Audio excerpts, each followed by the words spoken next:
So hey guys, welcome back to your my channel. तो आज हम यूनिवर्स के बारे में पढ़ने वाले हैं। तो बहुत सारी थ्योरीज ऐसी बनी है जिससे हमें पता चलता है कि ब्रह्मांड कैसे बना। लेकिन एक थ्योरी जिसको हर एक साइंटिस्ट बोलता है कि ये सबसे बेस्ट थ्योरी है, उसका नाम है बिग बैंग थ्योरी। और बहुत सारे लोगों ने वैदिक थ्योरी के नाम से भी बता रहे हैं। तो इन दोनों के जो बीच का डिफरेंस है वो मैं आपको बताऊँगी।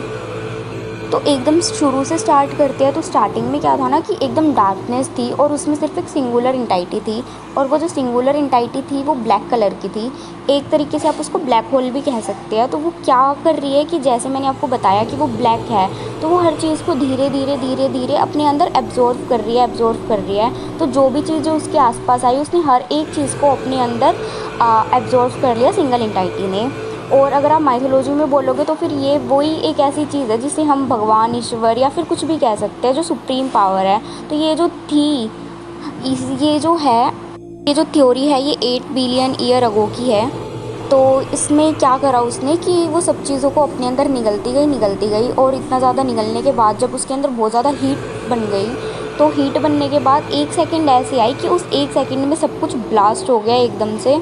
तो उसके अंदर जितने भी कण थे वो सारे के सारे कण पूरे के पूरे यूनिवर्स में फैल गए। जैसे प्लैनेट निकले, कुछ इसमें से डस्ट पार्टिकल्स निकले, और भी इसके अंदर से काफ़ी सारी गैलेक्सीज निकली, स्टार्स निकले। तो टोटल कितनी गैलेक्सी निकली कि 10 की पावर 11, और स्टार्स कितने निकले 10 की पावर 22। तो ये वाली बात याद रखना कि 10 की पावर 11 गैलेक्सी निकली और 10 की पावर 22 स्टार्स निकले। तो उसमें पूरे के पूरे एक्सप्लोजर में सारी की सारी चीज़ें हुई। तो बहुत सारे प्लैनेट वगैरह भी बने और उसके अंदर डस्ट निकला, तो डस्ट के गुब्बारे भी बन गए। कोइड भी उसमें से ही निकले, पत्थर पत्थर। तो बहुत सारा जब ये सारी की सारी चीज़ें निकली तो काफ़ी सारी चीज़ों ने तो इकट्ठे होकर खुद को गैलेक्सी बना लिया। गैलेक्सी के अंदर भी स्टार्स ने अपना अलग झुंड बना लिया, और ऐसे करके बहुत सारी चमकीली चीज़ें बाहर निकली, कुछ बहुत ही ज़्यादा डल चीज़ें बाहर निकली। कुछ चीज़ें जो थी उन्होंने अपने आप को प्लैनेट के लिए ही क्वालिफाई कर लिया, और कुछ चीज़ें अपने आप को प्लैनेट के लिए क्वालिफाई नहीं कर पाई, तो वो अधूरे प्लैनेट बन के रह गए। क्या ये जो यूनिवर्स है ये स्थिर नहीं है? उस टाइम पर जो एक्सप्लोजन हुआ था उसका असर अभी तक चल रहा है। अभी तक जो ब्रह्मांड है वो अपने आप को एक्सपेंड करता जा रहा है। ये सब कुछ बंद हो गया उस दिन यूनिवर्स एक वापस से सिंगल एंटाइटी में आ जाएगा, और फिर से वो जो सिंगल एंटाइटी थी वो वापस से बन जाएगी। इसको फिर बोलेंगे थ्योरी ऑफ क्रंच। तो बिग बैंग और क्रंच आपस में वाइस वर्सा है। ये चीज़ें होगी तो इसके बारे में जानने के लिए तो हम लोग ज़िंदा नहीं बचेंगे, पता नहीं हम कहीं पे कहाँ पे ही होंगे उस टाइम पे, तो मर जाएंगे जब तक। तो और ये जो थ्योरीज़ है ना ये सिर्फ थ्योरीज़ है, ठीक है। इनके ऊपर ना हम ऐसे पूरा 100% रिलाई नहीं कर सकते, लेकिन हमें कोई वजह भी तो नहीं मिलती इसको ऐसे करने की, क्रॉस करने के लिए। लेकिन फिर बात तो वही आ जाएगी कि वो जो सिंगल आइटम है वो ब्लैक होल वो कहाँ से आया। साइंटिस्ट ऐसे बोलते हैं कि ईश्वर नहीं है, तो जो इसका आंसर है वो तो किसी के पास भी नहीं है। इसके आंसर में सिर्फ ऐसे कह देते कि ये तो पहले से ही था, कि जो डार्कनेस डार्क है वो पहले से ही डार्क है, ऐसे ही है सब पहले से। थोड़ी जगह पर जो रोशनी हो जाएगी और हमें दिखाई दे रही है। फिर देखो एक चीज़ देखो कि अगर आप कोई ब्लू कलर की चीज़ देख रहे हो तो वो जो ब्लू कलर की चीज़ है वो ब्लू को छोड़ के और सब कुछ है। कितनी इंटरेस्टिंग बात है ना ये। अब आप सोच रहे होगे कि तो फिर वो हमें ब्लू दिखाई कैसे दे रही है। तो उस पर जो लाइट पड़ रही है वो लाइट हमारी आँखों में जा रही है, ठीक है।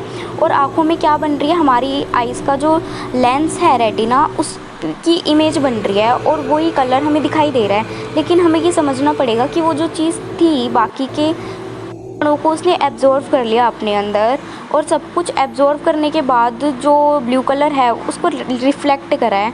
तभी तो हमने अपनी आँखों में जाकर पता लग रहा है ना कि ये ब्लू कलर का है। यानी कि असलियत में ब्लू नहीं है, लेकिन हमें तो इसे ब्लू ही बोलना पड़ेगा ना। फिर अगर हम इसको ब्लू नहीं बोलेंगे तो फिर हम तो ऐसे कंफ्यूज हो जाएंगे कि हम इसको बोलेंगे क्या। उसी को ही सच मान लेते हैं कि ये रोशनी हमारी आंखों में जा रही है तो फिर यही सच है। लेकिन आप ये देखो कि कितना बड़ा झूठ है, कितना बड़ा मिथ है कि अगर हम कोई ब्लू चीज़ देख रहे हैं तो वो ब्लू को छोड़ के और सब कुछ है। तो ये कितनी कमाल की बात है ना। जब गैलेक्सी बनती है तो ऐसे ही हमारी गैलेक्सी बनती है, और उसके आसपास में अगल बगल में भी काफ़ी सारी गैलेक्सी बनती है। हमारी गैलेक्सी है वो स्पाइरल शेप की मिल्की वे गैलेक्सी है। तो हमने वैदिक थ्योरी की बात की थी ना, तो बहुत ज़्यादा फेमस है वो। तो उसके अंदर क्या है ना कि वो सेम यही चीज़ें बोलती है, लेकिन उसमें क्या ही है, मन की आँख खुली और उसकी वजह से वाइब्रेशन हुई और उसकी वजह से ये सब कुछ हुआ। समझ में आता है कि जो वाइब्रेशन है वो पहले से ही है, कि अगर वाइब्रेशन ही नहीं होगी तो फिर हमें पता कैसे चलेगा कि टाइम क्या है। हमें तो टाइम के बारे में ही नहीं पता चलेगा। देखो जैसे सन घूम रहा है अपने एक्सिस पे, और उसके अगल बगल के जो प्लैनेट है वो सारे अपने एक्सिस पे घूम रहे हैं, तभी तो जाकर हम टाइम को देख पा रहे हैं। अगर सारा का सारा ब्रह्मांड शुरू हो जाए एकदम, हो जाए एकदम, तो फिर हमें समय का कैसे पता चलेगा। तो टाइम की थ्योरी है वो भी बहुत ज़्यादा अनसुलझी है, इसके बारे में भी हम डिस्कस करेंगे बाद में किसी वीडियो में। थ्योरी में जो वाइब्रेशन है उसके ऊपर ज़्यादा फोकस करते हैं कि वाइब्रेशन ऐसे कुछ तरीके से हुई कि उसकी वजह से सब कुछ हो गया। जब सारी की सारी चीज़ें एक जगह पर स्थिर होती तो फिर वो हिलती कैसे, कुछ तो वाइब्रेशन हुई होगी ना, इसका मतलब तो वाइब्रेशन पहले से ही थी। अगर हिलेगा नहीं तो एक्सप्लोजन कहाँ से होगा, उसके पास चीज़ें आएंगी कहाँ से। बात यह है कि अगर आपको एक फ़ोटो दिखा दी जाए तो इसका मतलब यह है कि यूनिवर्स का बर्थ प्लेस है, मतलब उसका स्टार्टिंग पॉइंट है यूनिवर्स का, और उसकी वीडियो बना ली जाए तो फिर वो आज का यूनिवर्स है, आज की हमारी जो गैलेक्सी है, और वो एक्सपेंड कर रहा है एक तरीके से है। और कमाल की बात यह है कि ये अभी यंग यूनिवर्स है, अभी इसमें बुढ़ापा नहीं आया। तो दो तरीके की थ्योरीज़ है और आई होप आपको ये दोनों थ्योरी समझ में आ गई होगी। तो नेक्स्ट वीडियो में हम यूनिवर्स के बारे में और पढ़ेंगे। Bye bye.